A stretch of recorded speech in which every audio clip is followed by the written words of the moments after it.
Good afternoon. How's everybody doing? A guten Erev Shabbos to you. We're so excited. We're coming out of Shavuos, the giving of Torah at Mount Sinai, and heading into Shabbos. What could be better than learning some beautiful Talmud Torah today? Let's light up the darkness. Go. Who's in the house? Joseph in Massachusetts, Paul in the Great Northwest, Gordo in Scotland, Bill in mid-Missouri. Hoping everyone's holiday was uplifting. Indeed it was. Shandora in the Bronx, Bella in Florida, Renee in Indiana, Yehudit in South Carolina. Wishing everyone a restful and rejuvenating Shabbos. Amen. Ela, Neat and Silver Spring, Maryland. Love it. We received the Torah. Now the journey continues forward. Spencer in Connecticut. Shabbat Shalom. What could be better? You know, we had a wonderful talk, a visiting rabbi at our show yesterday, Rabbi Shochet, who's the Maggid Shir at the Yeshiva or Elchanan here in LA. And basically gave a beautiful, long, inspiring, fiery talk. And like the main thing that he said was Torah learning, it has to be something that you long for, right? Something that it's not just a chore, it's not just a job, right?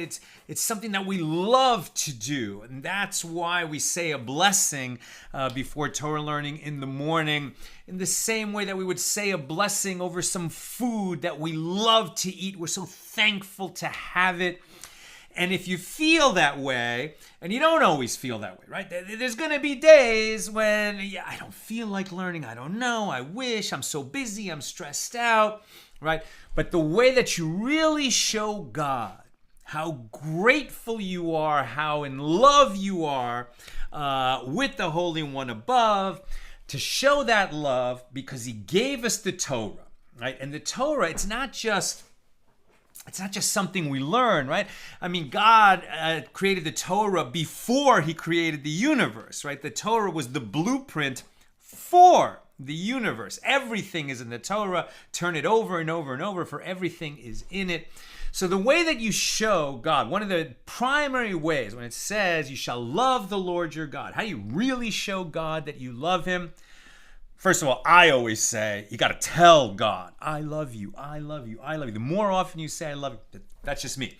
What Rabbi Shochet was saying is one of the ways you really show this love is that you set a time for Torah study every day, according to what works for you, what's possible in your life. Some people can only find 5 minutes. Some people can find an hour. It's incredible. What an incredible way to show your love for God, by setting aside an hour and making it a set time in your schedule. That's the main thing. It has to be a set time in your schedule. Now, I was sitting there thinking, well, first of all, I feel guilty because there's, when we were in production, okay, I just was unable to teach and have this class during the period that we were in production on the movie. And sometimes we go on a holiday or it's just not possible, and I feel guilty about that. But at least for the most part, we're now, you and me, we've got 4 years together of having a set time. What a wonderful thing that we're able to say that. And so I did say to myself, this coming Wednesday, if you're in LA, you've heard probably, right? It's our premiere, the big premiere of Guns N' Moses, our movie, 7 p.m. in Beverly Hills at the Saban Theater, opening night gala, red carpet, world premiere, opening night gala, the LA Jewish Film Festival. Tickets are still available at lajfilmfest.org. Now that day is going to be insane for us. No question about it. Getting ready, big crowd coming. Lots going on that day. But you heard it here. We're not going to be able to teach at 6 o'clock. That's going to be during the red carpet. But we'll do the holiday schedule that day at noon. This coming Wednesday, we'll have a noon class like we do today on Friday, or when there's a holiday that night. I probably, had I not heard that class from Rabbi Shokin, I would say, okay, we can't have a class on the day of the premiere because so much is going to be insane. But thank you, God, so much for bringing us this far and all the blessings you showered into our lives. And the little that I can do is to be committed. And on Wednesday, we will have a class, though it will be at noon Pacific. Okay, you heard it here first. Very good. Let's do our learning. We could greet a few more people. Debbie in New Jersey, Morgan in San Francisco, Randy in Florida, Guy in Ohio, and David in New York, and Melissa in Great Neck. Okay, let's learn. Our daf today is page Kuf Daled, right? Page Kuf Daled, yeah, page 104, but we're going to pick it up at the bottom of 103b with Mishna number 2 here in chapter 9 of Tractate Bava Metzia, the 22nd volume of the Talmud. Mishnah number 2, in the case of one who receives a field from another to cultivate, and so if you receive it in order to cultivate it, that means you're going to have some kind of a tenancy, right? So either you're a tenant farmer where you owe an absolute amount of rent and then you keep everything beyond that, or you're a sharecropper, in which case whatever you produce from the field, a percentage of that goes to the owner of the field. So in the case of one who receives a field from another to cultivate, and it is an irrigated field or a field with trees, if the spring that irrigated the field dried up, or if the trees were cut down, so this tenant does not subtract from the produce that he owes the owner as part of his tenancy. So we're not talking about a sharecropper, we're talking about a tenant farmer who owes an absolute amount of produce as the rent. Despite the fact, so he doesn't get a break, even though the spring that waters the field is no longer running. This is a big problem for the tenant, as you can imagine, but he doesn't get a break, despite the fact that he presumably considered these factors when agreeing to cultivate the field. But, here comes the good but. But if the cultivator said to the landowner explicitly, lease me this irrigated field, or he said, lease me this field with trees, and the spring dried up or the trees were cut down, then he may subtract from the produce that he owes as part of his tenancy. So that's the Mishnah. So bottom line, read the fine print. Bottom line, make sure that you get the terms into the contract. Now, these days, if you sign a lease or you sign a bill of sale, lawyers are involved and, you spell this stuff out. The problem was that in ancient times, so many people entered into leases and even deeds of sale, on a verbal agreement, right? On a verbal agreement without spelling this stuff out. Or if they had a written agreement, it was a very simple written agreement that didn't have all these terms spelled out. Now, this one is a really important one. If you're expecting to use the water source that is there in order to irrigate the field and have, the water that you need to grow the crops. Okay, so you got to spell that out, that I am expecting the spring that irrigates this field. I am leasing an irrigated field, right? An irrigated field. You have to say that. If you just say I'm leasing the field, the owner just expects to collect rent. He maybe has lots of fields all over the place. He's not thinking about which one has a spring, which doesn't have a spring.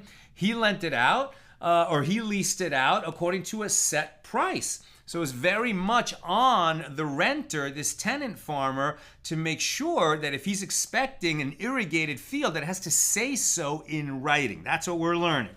Let's keep going. Now the Gemara. The Gemara asks, what are the circumstances of the ruling of the Mishnah? If we say that the large river from which all the channels originate dried up, why does he not subtract from the produce that he owes as part of his tenancy? Let the cultivator say that it is the result of a regional disaster. That is different.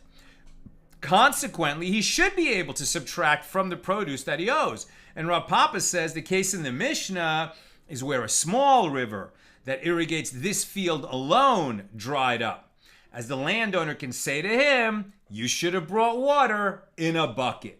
And that actually is the law. If it was a regional disaster, then he's going to catch a break. But if it was just a single spring for this field and that dried up, well, he's not off the hook. He still needs to farm the land. And if he's going to have to work much harder to bring the water, well, that's what a tenant farmer has to do in those situations. Rav Papa said, with regard to these two first Mishnayos, you find that they are correct concerning both tenancy, where the tenant farmer gives a certain amount of produce to the owner and keeps the rest, as well as the case of a contractor who gives a set proportion, for example, 1/4 or 1/3 of the yield to the owner, so that's a sharecropper, and keeps the rest.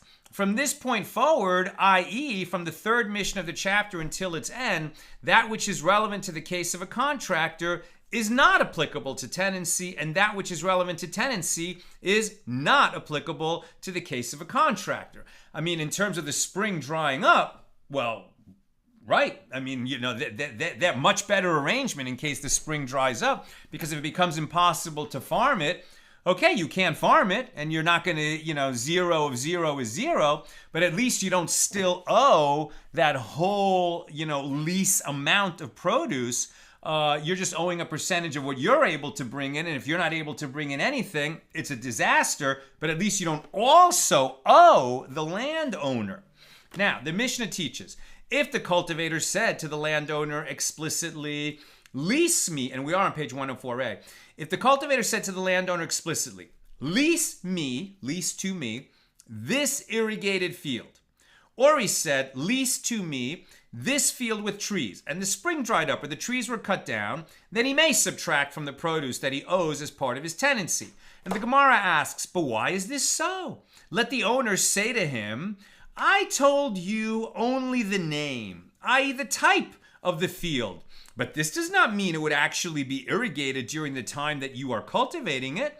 Isn't it taught in a baraisa, in the case of one who says to another, I am selling you a base core field of dirt? So a base core is normally, right, the amount of land that would be necessary to bring in a core, which is a volume of harvested produce, right? A certain volume. So it's a field that would produce that volume of produce. What ended up happening is that base core started to become synonymous with a field. So he's not saying that this is a piece of land that will actually bring in a base core. He's just saying, I'm leasing to you this piece of land. And now that they could, so later they would say, well, wait a minute. You called it a base core. That means it could produce a core of produce. No, the language has changed, and all I meant was that I'm leasing to you this field. It's not going to necessarily produce a core. So that's what happened with the language. And now they're saying, well, maybe an irrigated field is just the name for a field that is sometimes irrigated, sometimes not. but I'm not guaranteeing you that there's going to be a spring supplying the water for the field. That's the question being asked right now. So they're saying, isn't it taught in a baraisa in the case of one who says to another, I'm selling you a base core of dirt, a field of dirt, although the field contains only a half core, once the buyer purchases this dirt field, so it has come to him. He may not retract from the transaction, as the seller sold him the dirt only by the name, and he did not mean that its size was precisely a base core. And the baraisa adds, and this is the law only where that field is called commonly by the people in that region a base core. And now this is a question that's going to keep coming up in our learning today. To what extent does the ever-changing language of the people start to attain legal significance? Right? It's a wonderful question. Language is always changing. Right? If you were to look at a dictionary from the 1700s, it would look very different than an English dictionary. It would look very different than an English dictionary in 2024. And not only that, a dictionary from 1970 could be substantially different, at least according to some things, some terms, even legal terms, than a dictionary in 2024. Language is always changing. And when, stuff that was kind of a legal promise starts to just take on the value of a common word, for a field, as opposed to how much produce that field will generate, now you can see how this would lead to legal issues, right? And so here they're definitely being careful to say that we're not going to say that a base core is a promise that this field will generate a core of produce in a region where the words base core has come to be synonymous with field, right? But in other places where the language didn't go that way, then if somebody promises to sell or to lease a base core, it will have that legal meaning.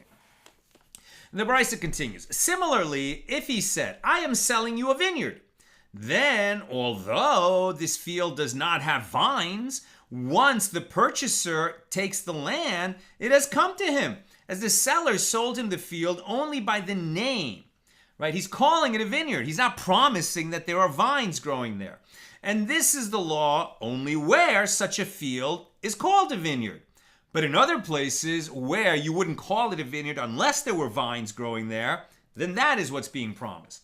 And likewise, if he says, I'm selling you an orchard, then even though it doesn't have pomegranates, once the purchaser takes the land, it has come to him, as the seller sold him only by the name. And again, this is the case only where such a unit of land could be called an orchard without promising that there are fruit trees growing there. So apparently, the seller can say to him, I told you only the name. And so too here, the seller can say to him, I told you only the name, when he said irrigated field. Shmuel said, La kasha, this is not difficult. This baraisa is comparable to a case where the owner of the land said to the tenant farmer what he was leasing to him, while in that Mishnah, the tenant farmer said to the owner of the land what he was leasing from the owner. So the reason for the difference is that if the owner of the land said the terms to the tenant farmer, then he can claim that he told him only the name, and the tenant farmer cannot object.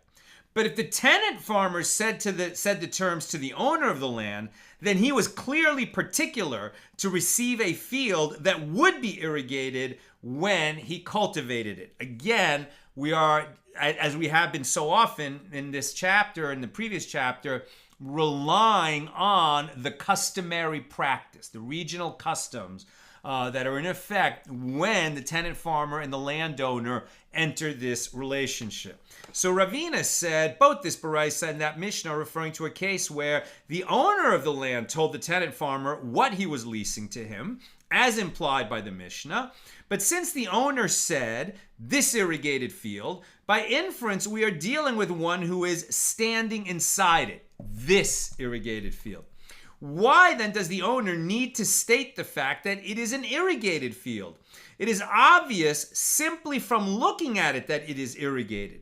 Rather, the owner must have said to him by way of emphasis that he is providing an irrigated field as it currently stands. So Ravina is issuing a ruling that is much more friendly to the tenant farmer, that if the owner said this irrigated field, it's not just a name. He means this is a field that is irrigated, and therefore if the spring dries up, the tenant farmer is not going to have to pay the contracted amount of produce, even if he can't generate that much from the field. If the spring dries up, we're going to reduce the amount that he owes the landowner. And that concludes our discussion of Mishnah number 2 here in chapter 9. Mishnah 3. With regard to one who receives a field from another as a contractor, so we're talking about a sharecropper, and then lets it lie fallow, and he does not work the land at all. So what was the arrangement? You're going to farm the land, and then I, the landowner, will take a percentage, 1/3 or 1/4, of what you generate, and that's what I'll take, and that's what you'll take. And the understanding, obviously, is that the sharecropper will plant and care for and harvest crops from that field. That was the purpose of this arrangement.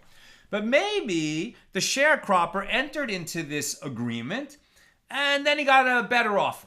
He got a job offer working on a fishing boat in Alaska, and he realized he could make more money for the season doing that, so he left.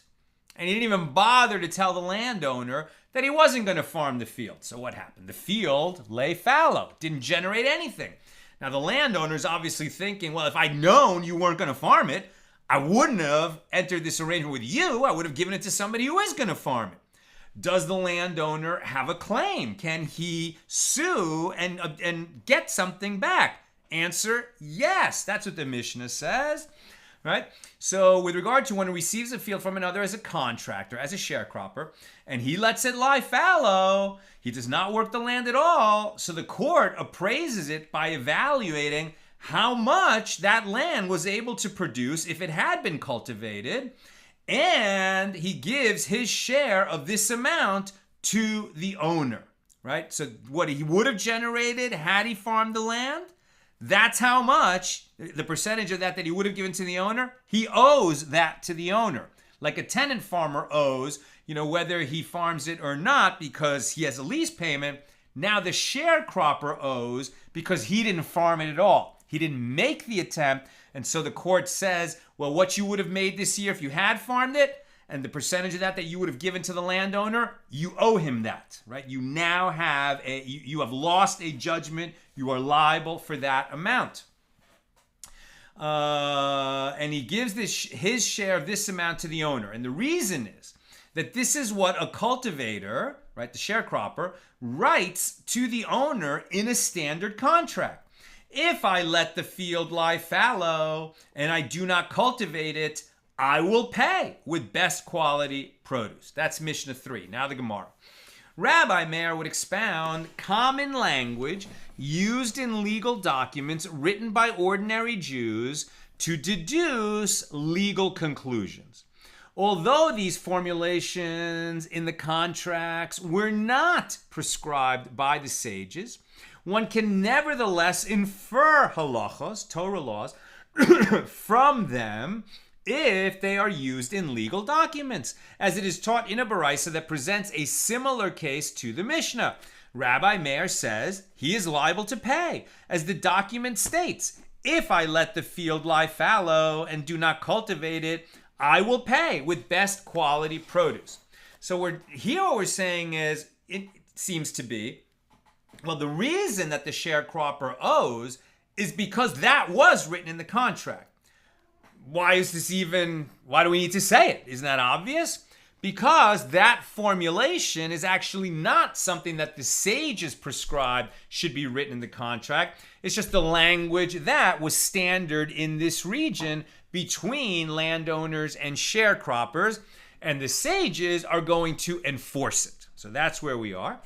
So likewise, Rabbi Yehuda would also expound common language, as it is taught in a baraisa. Rabbi Yehuda says, in a case where a woman who has given birth is commanded to bring the offering of a childbearing woman, and her husband is sufficiently wealthy, a person brings the offering of the rich on behalf of his wife. And this is so even if his wife does not possess money of her own, and perhaps should have been considered poor. And similarly, he may bring every offering that she is obligated to bring, such as a sin offering or a guilt offering. He pays for all these offerings because this is what he writes to her in her marriage contract, in her ketubah. I accept upon myself to repay you for all obligations that you have, even those from beforehand. Consequently, he must fund all of her offerings. And similarly, Hillel the elder, Hillel, the great Hillel, and then it was the academy that he formed, and his students in generations afterwards that would be referred to as base Hillel. But now we're talking about the actual Hillel, Hillel the elder. He would expound common language as well, as it is taught in a baraisa. The inhabitants of Alexandria, so the city in Egypt, and there were Jews there, the inhabitants of Alexandria would betroth their wives a significant amount of time before the wedding, as was customary in those days. And at the time of their entry to the wedding canopy, others would come and snatch the woman from their husbands. And so the sages consequently sought to establish the children of these women as mamzers. And this is because, with regard to sexual intercourse with other men, a betrothed woman has the status of a married woman. So consequently, if she is taken by another man, her children fathered by that man are mamzers, just like children of a married woman who were fathered by a man other than her husband. So basically, you can imagine that in Alexandria, you would have, betrothals that were often made between children, right? Like two fathers would say, okay, let's betroth your son and my daughter.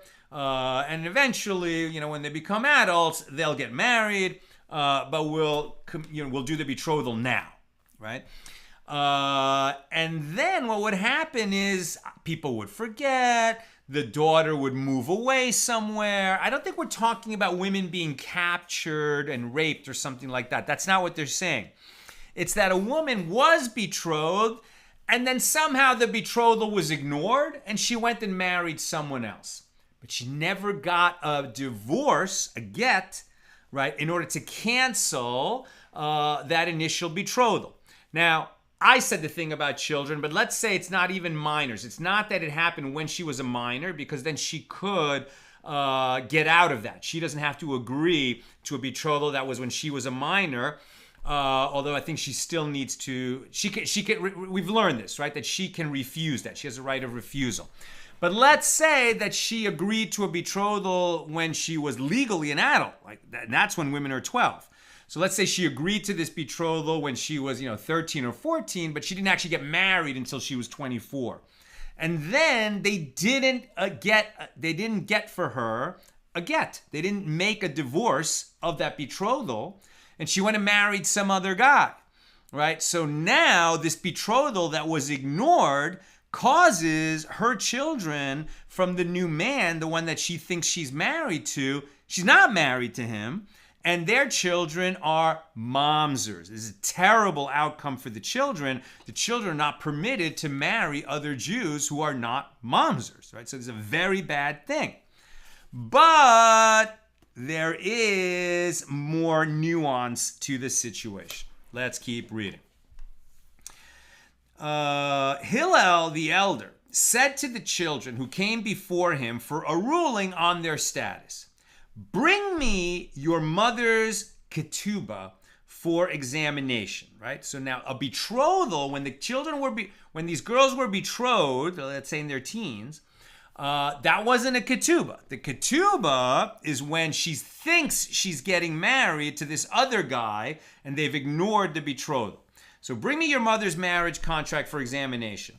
And they brought him their mother's ketubah, and he found that the following formulation was written in it. when you will enter the chuppah, when you will enter the wedding canopy, be for me a wife. Now that is unusual language in a ketubah, and that is why we're learning about this right now. In other words, what happened here is that in the Jews in Alexandria, who were a little bit removed, let's say, from the primary community. Now Hillel, when Hillel lived, the Second Temple was still standing. The Sanhedrin was issuing rulings in Jerusalem, and this community in Alexandria was a little bit doing their own thing.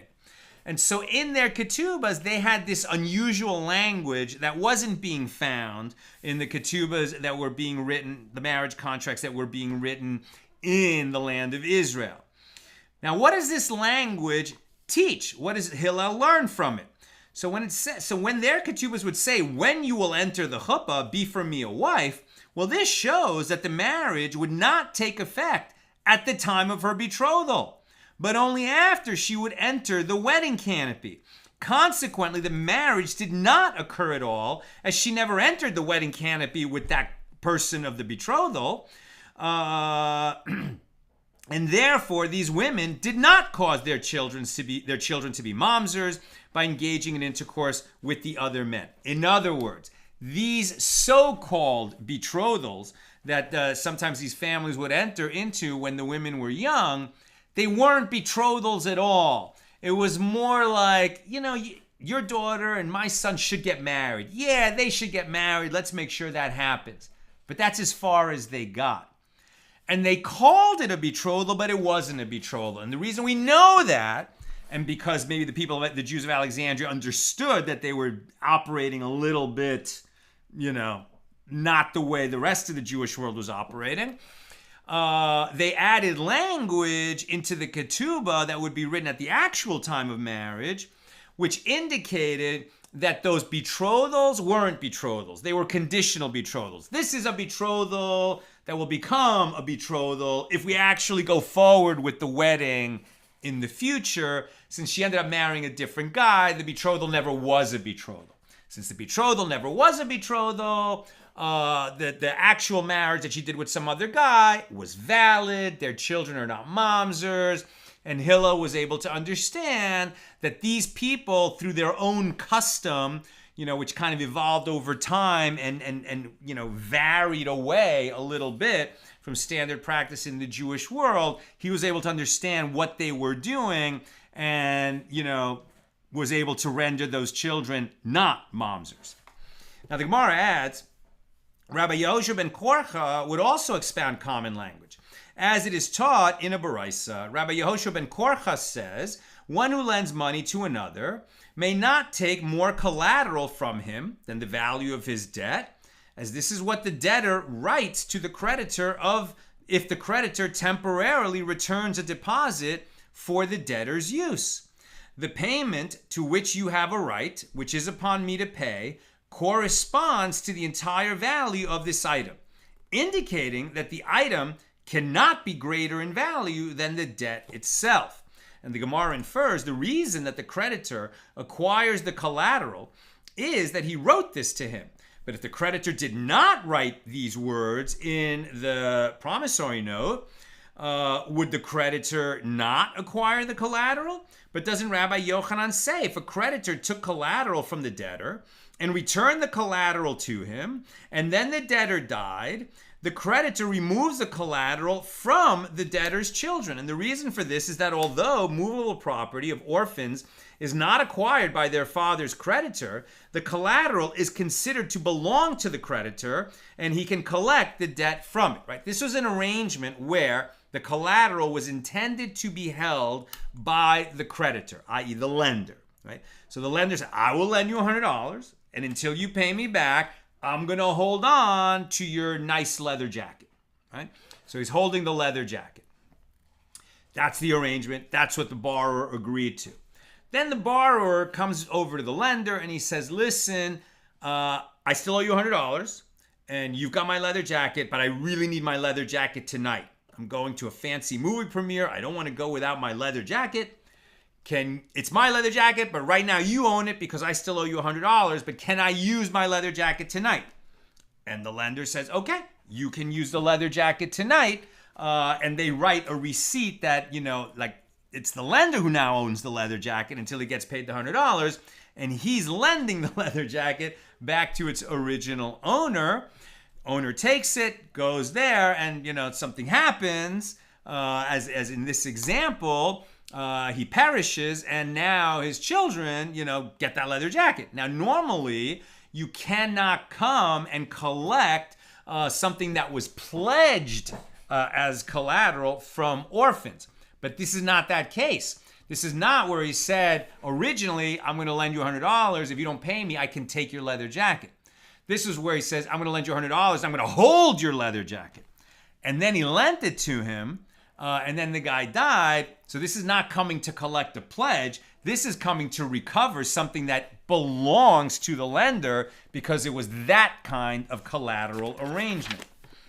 Now we're on 104b. And the Gemara answers, the writing of this statement in the document is effective for depreciation. If the collateral depreciates in value, the creditor may claim the remainder of the debt from the debtor's property. New subject.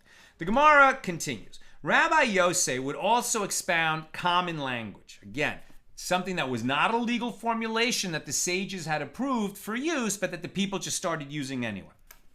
And Rabbi Yosef would expound it to have legal significance because that's what the parties intended when they entered into the contract.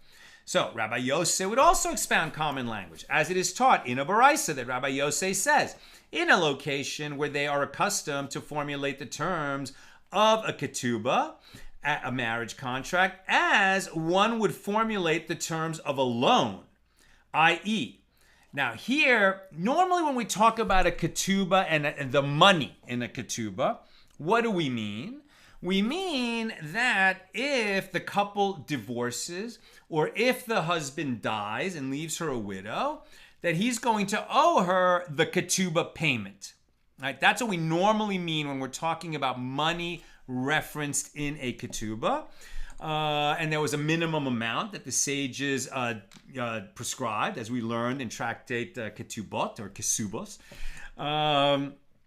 And then people that were of higher station in life would agree to greater amounts. That's what we normally mean. But in some regions, they talked about a different sum in the ketubah, and that was the dowry.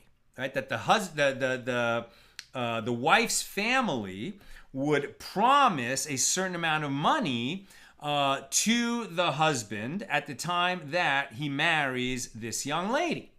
And that's the dowry, right? So normally a dowry is not, it might not even be referenced in a ketubah, and it certainly isn't confused with a ketubah payment.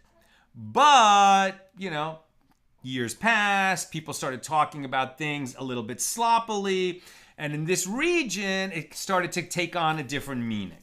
So, Rabbi Yosef would also expand common language.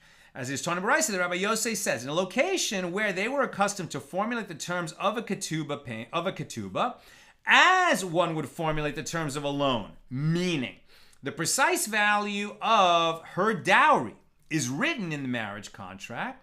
Then, upon the termination of the marriage due to divorce or the husband's death, the wife collects the sum of her dowry, as a creditor would collect payment of a loan. Right? So this seems to be different from, and in addition to, the standard ketubah payment. That in that region, they would give a dowry to the husband, but if he divorced the wife, or if he died, she would get the dowry back, presumably separate from and in addition to whatever the ketubah payment was. So in other words, she receives the entire sum recorded as her dowry. Conversely, in a place where the custom is to double the written sum of the dowry in the marriage contract to honor the bride, so that it should appear as though her father is providing her husband with a considerable dowry, she collects only half of the sum written in the marriage contract. What? So in certain part of the world, they would, whatever the dowry amount was, they would write twice as much. And everyone understood that whatever they wrote was really just a legal fiction that was twice as much as the dowry that was actually given by the bride's family to the husband. And therefore, if he divorced her, he only owes her half as much as the dowry that's written into the marriage contract, because this legal fiction arose in that area as a way of honoring the bride. Everyone wished that they could give more because she's worth it, right? And and so they wrote twice the amount. But everyone knows that it's a legal fiction, and really only half the amount was the real amount. So the Gemara relates that the sages of Nehar Bela collected, i.e., allowed the wife to collect 1/3 of the stated sum, as the custom in their location was to write 3 times the actual amount of the dowry in the marriage contract. And Marimar would allow the wife to collect even the added value of those sums that the father of the bride had written in the marriage contract in honor of his daughter. See, Marimar is saying, well, maybe you intended that this was a legal fiction, and you're only giving the husband, 1/3 of the amount that's written into the contract, but you wrote an amount in the contract as the dowry. Everyone agreed to it. So if you divorce her, in addition to the ketubah payment, you're going to have to return the dowry, even if it's 3 times the amount that you actually received. Ravina said to Marimar, but isn't it taught in the Baraisa that in a location where the custom is to record double the amount, she collects only half? And the Gemara answers, La Kasha, this is not difficult. In this case, where Marimar allowed the wife to collect the full sum, the husband performed an active acquisition, a kinyan, for the entire written amount with the father of the bride, whereas in that case, where the Baraisa rules that she collects only a portion of the sum written for the dowry, the husband did not perform an active acquisition, a kinyan, for the entire amount written with the father of the bride. Therefore, the wife would collect the sum of her dowry only in accordance with the regular custom. And the Gemara relates, Ravina wrote an enhancement of the value of the dowry for his daughter in her marriage contract in keeping with the accepted custom. And the groom's family said to Ravina, let us perform an active acquisition with the master so that he would be required to give that entire sum as the dowry. And Ravina said to them, if you wish to perform a kinyan, I will not double the sum of the dowry, but will record the actual sum I intend to provide. If you prefer that I record double the sum of the dowry in the ketubah, I will not allow you to perform a kinyan. And the Gemara cites a related incident. There was a certain man who said to his inheritors before his death, give 400 dinars to my daughter in her ketubah. So Rav Acha, the son of Rav Avia, sent the following question to be asked before Rav Ashi. What was the man's intention? Did he mean an actual dowry of 400 dinars, which are written as 800, or 400 dinars written in the marriage contract, which are actually a dowry of 200 dinars? And Rav Ashi said, we examine the matter. If he said, give her, then he meant to give her 400 dinars, which are written as 800. But if he said, write for her, then he meant to write 400 dinars, which are 200 in practice. So again, they need to sort of examine and understand, what do people mean in that locale when they say, and adjudicate accordingly. Now, there are those who say a different version of this incident. Rav Ashi said, we examine the matter. If he said, for her ketubah, for her ketubah, lichtubata, then he meant 400 dinars, which are written as 800, because he indicated that this is the sum he wants to give her for her dowry. But if he said, in her marriage contract, bichtubata, he was clearly referring to the written amount, and it is assumed that he meant to write 400 dinars, which are 200 in practice. And the Gemara comments, and that is not so. There is no difference whether he said for her marriage contract, and there is no difference whether he said in her marriage contract. In either case, the dowry is written as 400 dinars, which are 200 in practice, unless he simply said give to her without specification, i.e. without mentioning the marriage contract at all. In that case, the full sum is given as a dowry. New subject. The Gemara relates another incident. There was a certain man who received land from another to cultivate. Okay, now we're back to either a tenant farmer or a sharecropper. Let's keep reading. And he said, if I fail to work the land and instead let it lie fallow, I will give you 1,000 dinars. Sounds like a sharecropper, but the landowner was smart and made sure that he had written into the contract what would happen if this guy just lets the land sit and doesn't farm it. So it sounds like the sharecropper agreed that if I don't cultivate the land, I will give you 1,000 dinars. So what did he do? He cultivated the land, but he allowed 1/3 of it to lie fallow. So the sages of Nardea said the law is that he gives 1/3 of that amount that he promised. 1/3 of 1,000 dinars is 333 and a third dinars. 1/3 of the stipulated amount as compensation for neglecting 1/3 of the field. Rava said this kind of agreement is a transaction with inconclusive consent, an asmachta. And since an asmachta does not effect acquisition, he need not pay. Sounds like it was pretty clear. Why is it an asmachta and not a binding contract? So the Gemara asks, and according to Rava, in what way is it different from that which we learned in the Mishna concerning one who wrote, if I let the field lie fallow and I do not cultivate it, I will pay with best quality produce. And the Gemara answers, there he did not exaggerate, but simply said he will pay for the owner's losses from best quality produce. Whereas here, since he said something extra, i.e. he promised to give an excessively large sum of money, 1,000 dinars is not something any sharecropper could afford to pay. I mean, unless this guy is leasing, 100 fields, which he wasn't. So this was some kind of a promise where what he meant was, of course I'm going to farm all the land. If I don't, I'll give 1,000 dinars. He was exaggerating. He was speaking hyperbolically. That's what makes it an asmachta. He was merely exaggerating, and it is therefore not viewed as an actual monetary obligation, but rather as an asmachta. Now the Gemara relates, there was a certain man acting as a sharecropper who received land for planting sesame, which typically weakens the land, but yields larger short-term profits. But he planted it with wheat instead. Less profit in the short term, but the land doesn't get depleted the way it does by sesame seeds. Okay? So that year, the field produced wheat at a similar value to that of sesame.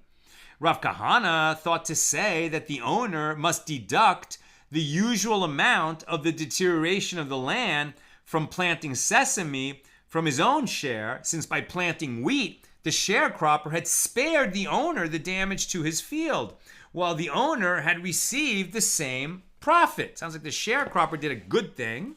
He produced the same profit without depleting the field as much, so he should deduct the amount of depletion that didn't occur from the share of the produce owed to the landowner, right? That's what's being suggested by Rav Kahana. Rav Ashi said to Rav Kahana, people say the following proverb, let the land be weakened, but do not weaken its owner. People prefer a quick profit and discount the damage to their land. Therefore, the sharecropper is not entitled to a larger share of the yield for having spared the owner from weakening his field. And the Gemara relates another incident. There was a certain man who received land for planting sesame, and he planted it with wheat. Ultimately, it produced more wheat than the usual value of sesame. Ravina thought to say the owner must give the cultivator the added value that is the difference between this, the actual value of the wheat, and that, the expected value of the sesame. And Rav Acha of Difti said to Ravina, is that to say that the cultivator alone enhanced its value, but the land did not help to enhance it? Rather, they should divide the extra sum between them, according to the percentages agreed to in the sharecropping agreement, I would think. We move on. A common type of business venture was one where the capital, or the merchandise, was supplied by one person and managed by another, who would receive a share, commonly half of the profits, for his efforts. And this arrangement can also be viewed as one where the investor is lending half of the invested capital or merchandise to the manager, with the manager agreeing to supervise the venture in exchange for receiving the loan. In order to avoid violating the prohibition of interest between one Jew lending to another, you can't pay interest, the investor agrees to accept a greater share of the possible loss. For example, 2/3. He's willing to accept a greater share of the loss than is his share of the profits, for example, 1/2. So the sages of Nardea said, with regard to its halachically status, legal status, this joint venture is considered half loan and half deposit, as the sages formulated an enactment that would be satisfactory for the borrower, in this case the manager of the land or the store, whoever's dealing with the merchandise, and equally satisfactory for the lender, i.e. the investor. Right? Remember, we studied this, but the whole point is they had to have a somewhat complicated arrangement because they had to remove the possibility that the one who is essentially borrowing from the investor in order to, run his half of the investment, that he shouldn't be paying interest. And the way they did that is because the investor is willing to undertake more of the loss.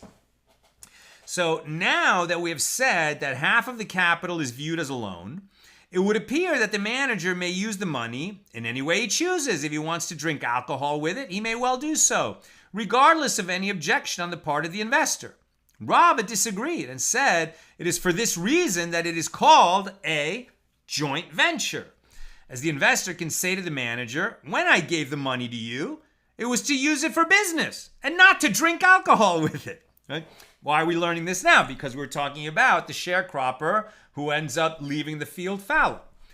Ravidi Bar Avin said, and according to this reasoning, if the manager died, it becomes movable property in the possession of his children. Therefore, it may not be taken from them, as movable property inherited by orphans is liened for the payment of their father's debts.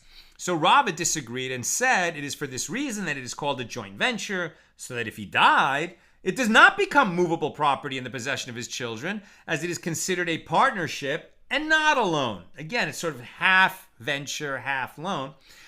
Rava says, if two people conducted one joint venture and drafted it as separate ventures of equal value in two separate documents, and they suffered a heavy loss from the venture recorded in one of the documents and had a slight gain from the other, the law is as follows. The two documents are treated as two separate agreements, and one does not calculate the profits and losses from the two ventures together. Therefore, this will be to the detriment of the lender. According to the common arrangement, he will gain half of the profits from one venture and suffer 2/3 of the loss from the other. And we accept that because this is how we drafted it in order to not have the ribis problem.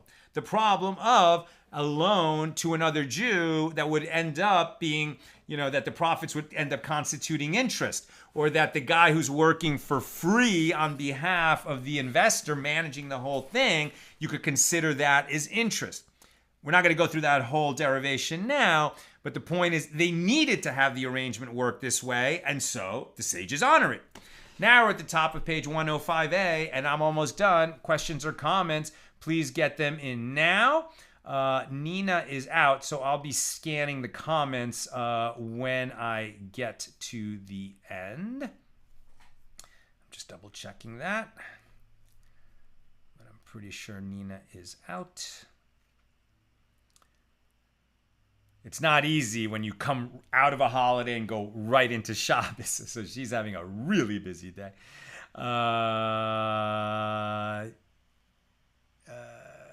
Yeah, exactly. So I'm on my own.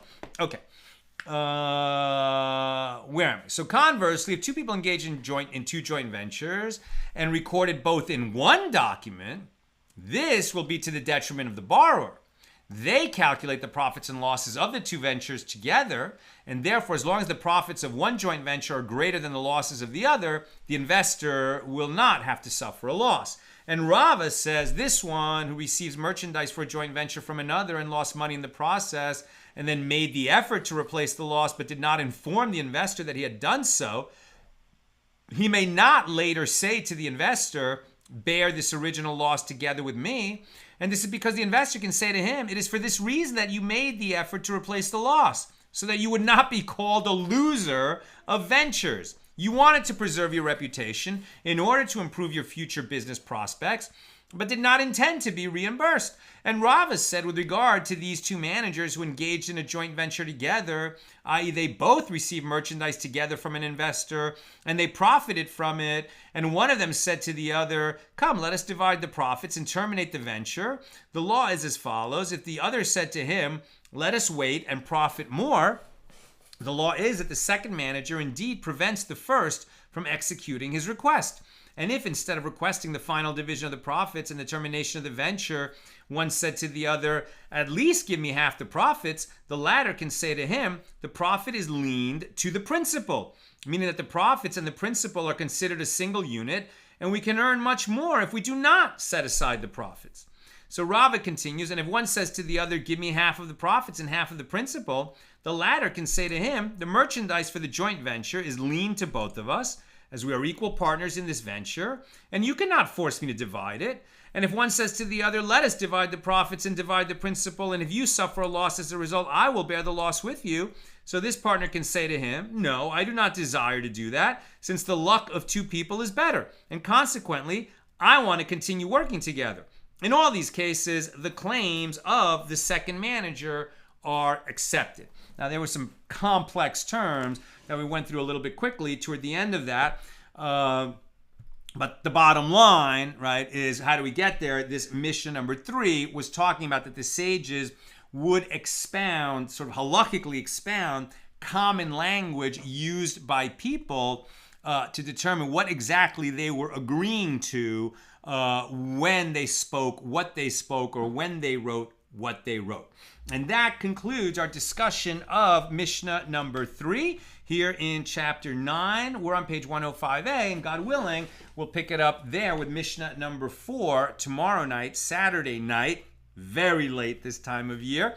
But I'm really, working hard to get home, get on the air as quick as I can. So hopefully by about 9:30 p.m. Pacific or close thereof.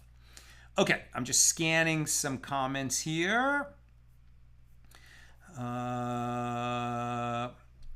Joseph, for employees, were there anything like a social security plan for the elderly who can no longer work? I would assume this was the job of the children to take care of. Right, so there was not, some kind of organized social security system, but, right, not bad. You have a community that was a pious community. So that means that all the members of the community take it seriously that they are tithing, right? And so even after the Second Temple was destroyed and you're no longer tithing to Levites and to priests, and not even second tithe, which in most years is to fund your pilgrimage to Jerusalem, and in some of the years is for the poor. But we enter the modern era, right, which we're still in. It's been 2,000 years of the modern era. But where pious Jews take it very seriously that they have to give anywhere from 10 to 20% of their income to charity. And when everyone in the community is taking that seriously, there's definitely some capacity in that community to take care of people who would otherwise be falling on very hard times. Now, family members are going to take care of other family members first, right? But, God willing, the community is doing well enough that nobody is going to starve. So let's say that takes the place of the social security system. And I've talked about this a lot. If you're a Jew, or I think you could even think of this as a Noahide obligation, although it's not. It's not one of the Noahide obligations. But it's certainly, praiseworthy. If you're a Jew, it's mandatory, right? So the simple way to do it is every time you get income, right, and it is net income, so it doesn't have to be your gross income. So you're sort of calculating as you go what your net income will be. And as soon as that money hits your bank account, you transfer 10% of net income to your charity account. And then even though you're not necessarily a rich person, maybe not at all a rich person, still money lands in your charity account. And now you're in the role of a philanthropist deciding where the money in your charity account will go. And that makes God your partner in whatever line of work you're in. And you will find over time that you will be more prosperous if you are meticulously giving away at least 10% of your net income and up to 20%, right? Unless you're very wealthy, you're not supposed to give away more than 20%. But you have to do at least 10%. And the point is to be meticulous. Because the truth is, a lot of people, if you ask them, especially wealthy people, how much are you giving to charity? Oh, I give a lot, right? And they remember the last time they gave a nice gift to some charity. But if they sat down at the end of the year and looked at their net income for the year, did they give away 10% of that money? Rarely, right? Rarely.